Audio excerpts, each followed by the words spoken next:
कितनी अजीब है। कुछ लोग जीते जी मर जाते हैं और कुछ लोग मरकर भी अमर हो जाते हैं। ऐसी ही शख्सियत थे गोवा के दिवंगत सीएम मनोहर पर्रिकर, जिनके निधन से पूरा देश आहत है। हर कोई इस दिवंगत आत्मा की शांति के लिए प्रार्थना कर रहा है।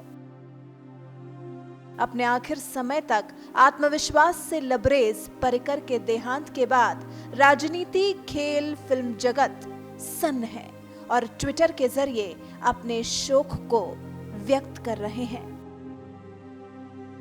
राष्ट्रपति रामनाथ कोविंद ने लिखा, बीमारी के बाद गोवा के मुख्यमंत्री मनोहर पर्रिकर के निधन पर बेहद खेद है।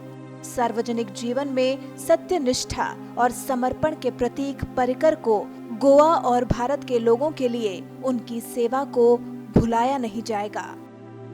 प्रधानमंत्री मोदी ने भी भारी मन से सिलसिलेवार कई ट्वीट्स किए।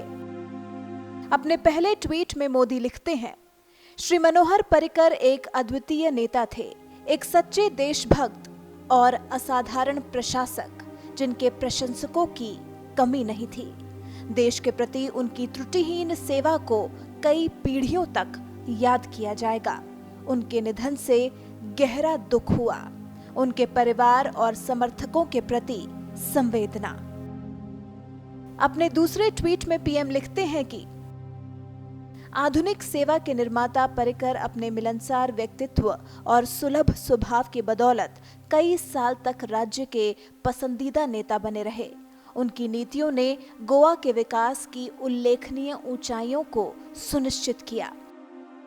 पीएम मोदी ने एक और ट्वीट किया, लिखा, रक्षा मंत्री के रूप में मनोहर पर्रिकर के कार्यकाल को देश याद रखेगा और अनंत काल तक उनका आभारी रहेगा।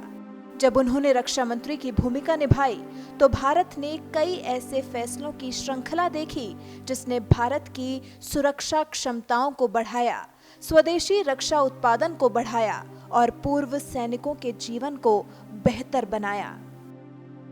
बीजेपी अध्यक्ष अमित शाह ने भी बेहद दुखी मन से ट्वीट कर पर्रिकर को श्रद्धांजलि दी।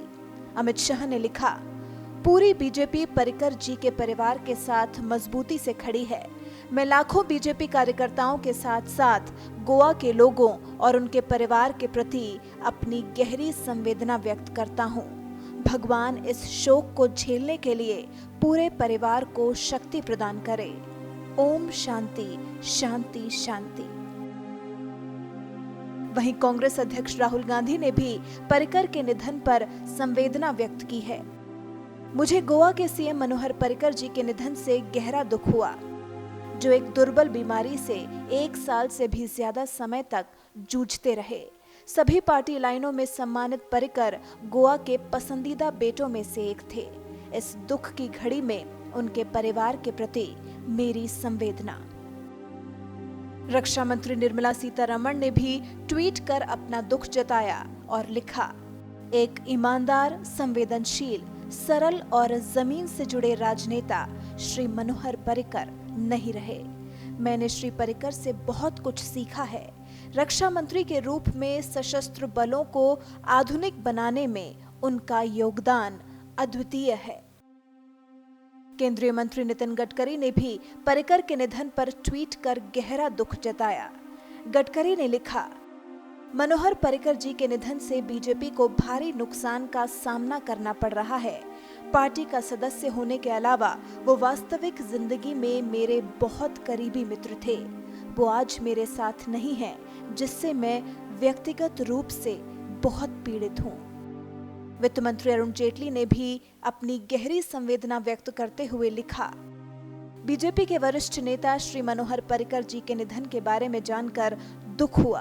वो हमेशा अपने सार्वजनिक जीवन में एक उदाहरण के तौर पर जिए, जिन्हें जनता ने भरपूर प्यार दिया। वो हमारी यादों में हमेशा रहेंगे। ईश्वर दिवंगत आत्मा को शांति प्रदान करे। गृह मंत्री राजनाथ सिंह ने भी दुख जताते हुए लिखा, मेरे प्रिय मित्र और गोवा के मुख्यमंत्री श्री पर्रिकर जी के निधन से गहरा दुख हुआ। वो अपनी ईमानदारी, निष्ठा और सादगी के लिए जाने जाते थे। उन्होंने बड़े परिश्रम से देश और गोवा की सेवा की। उनके शोक संतप्त परिवार के प्रति मेरी हार्दिक संवेदना। विदेश मंत्री सुषमा स्वराज ने लिखा, मनोहर पर्रिकर जी के देहांत का समाचार सुनकर बहुत दुख हुआ। हालांकि वो बहुत समय से बीमार थे, तो भी मन इसके लिए तैयार नहीं था कि वो हमें इतनी जल्दी छोड़ जाएंगे। मेरे लिए तो वो भाई की तरह थे, इसलिए उनका निधन मेरे लिए व्यक्तिगत क्षति है। केंद्रीय मंत्री स्मृति ईरानी भी अपना दुख व्यक्त करने से खुद को रोक नहीं पाईं और लिखा कि अपने प्रशंसकों को पीछे छोड़कर पर्रिकर जी चले गए। वो कई लोगों के लिए आइडल थे।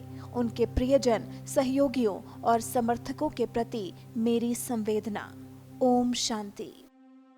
अपने एक और ट्वीट में स्मृति ईरानी ने लिखा, मेरे और मेरे परिवार के लिए पर्रिकर जी एक नेता, संरक्षक और एक दोस्त थे और हर गोवावासी मनोहर पर्रिकर के लिए ये बात आसानी से बोल सकता है, क्योंकि ऐसा ही था उनका व्यक्तित्व। उन्होंने मुझे विपत्ति, कठिन समय का सामना गरिमा के साथ करना सिखाया, जिससे कि निर्धारित लक्ष्य को हासिल करने में परेशानी ना हो। यूपी के सीएम योगी आदित्यनाथ ने अपनी गहरी संवेदना व्यक्त करते हुए लिखा कि कैंसर जैसी गंभीर बीमारी से लड़ते हुए जिस जीवटता के साथ वो देश सेवा में लगे रहे, वो अपने आप में कर्मठता का सर्वोच्च उदाहरण है। ईश्वर उनकी आत्मा को शांति और परिजनों को इस दुख को सहन करने की क्षमता प्रदान करें। अपने दूसरे ट्वीट में योगी लिखते हैं, देश के कर्मठ कर्मयोगी के असमय चले जाने से मन व्यथित है। प्रशासनिक कार्यों में कड़क, व्यवहार में सौम्य और मृदुभाषी मनोहर पर्रिकर जी का निधन देश के लिए एक अपूर्णीय क्षति है। कांग्रेस महासचिव प्रियंका गांधी वाड्रा ने भी शोक व्यक्त किया। लिखती हैं, श्री मनोहर जी के शोक संतप्त परिवार के प्रति मेरी संवेदना। मैं उनसे सिर्फ एक बार मिली थी, जब वो 2 साल पहले अस्पताल में मेरी मां का हालचाल जानने आए थे। उनकी आत्मा को शांति मिले। दिल्ली के सीएम अरविंद केजरीवाल ने भी अपना दुख व्यक्त करते हुए लिखा, गोवा के सीएम श्री मनोहर पर्रिकर जी के निधन से बेहद दुखी हूँ। एक विनम्र जीवन व्यतीत करने वाले और सादगी का प्रतीक माने जाने वाले शख्स आज हमारे बीच नहीं है। उनके परिवार को इस अपूर्णीय क्षति को सहन करने की शक्ति मिले। ऐसे ही कुछ ट्वीट्स हैं जिनसे सोशल मीडिया, क्या फेसबुक, क्या ट्विटर भरा है। इस गहरी क्षति पर लोग अपनी संवेदनाएं व्यक्त कर उनके परिवार और सहयोगियों को इस कठिन समय में शक्ति प्रदान करने और इससे बाहर आने के लिए भगवान से प्रार्थना कर रहे हैं। बता दें कि फरवरी 2018 में पर्रिकर के पैंक्रियाटिक कैंसर जैसी गंभीर बीमारी से ग्रसित होने की बात सामने आई थी। गोवा, मुंबई, न्यूयॉर्क और दिल्ली के अस्पतालों में इलाज के बाद वो गोवा अपने काम पर लौट गए थे और अंतिम सांस तक अपनी जिम्मेदारियों का निर्वहन करते रहे। आईआईटी से पढ़े और देश में पढ़े लिखे और सादगी से जीवन जीने वाले नेता के तौर पर पहचान रखने वाले पर्रिकर गोवा की विधानसभा में 2019-20 का बजट पेश करने आए थे और बेहद ही आत्मविश्वास से कहा था, मैं जोश में भी हूँ और होश में भी।